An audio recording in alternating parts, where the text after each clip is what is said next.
भाई लोग नमस्कार। जी हाँ दोस्तों, प्रमोद प्रेमी यादव जी का फैन होंगे तो हो जाइए तैयार, क्योंकि आप लोग के लिए प्रमोद प्रेमी यादव जी लेके आ रहे काफ़ी ब्लास्ट लेवल के गाने। तो गाइस उसी गाने के बारे में आज की वीडियो में हम बात करेंगे। उससे पहले वीडियो को एक लाइक और चैनल को सब्सक्राइब कर दीजिएगा। तो जी हाँ दोस्तों, बता दूँ प्रमोद प्रेमी यादव जी का होली का गाना आ रहा है, जिस गाने का नाम है होली में प्रणाम बा। इस गाने को प्रमोद प्रेमी यादव जी ने गाए हैं और छोटन मनीष जी ने इस गाने को लिखे हैं और म्यूजिक से सजाए हैं। जी हाँ दोस्तों, अभिषेक तिवारी जी जो कि काफ़ी बेहतरीन म्यूजिक देते हैं। और ये गाना जो है आप लोग के बीच में वे म्यूजिक के ऑफिशियल यूट्यूब चैनल से कल सुबह में 7 बजे सुनने को मिलेगा। इसका फाइनल पोस्टर रिलीज हो चुका है और कल सुबह में आप लोग प्रमोद प्रेमी यादव जी का होली का ये गाना सुनिएगा, और जो कि काफ़ी बेहतरीन होली का सॉन्ग है।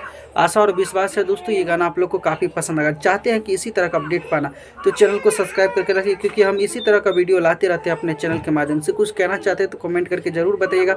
मिलते हैं फिर से एक नए वीडियो के साथ, तब तक के लिए अपना ख्याल रखिएगा और देखते रहिएगा Bhojpuri chip official YouTube channel. धन्यवाद दोस्तों।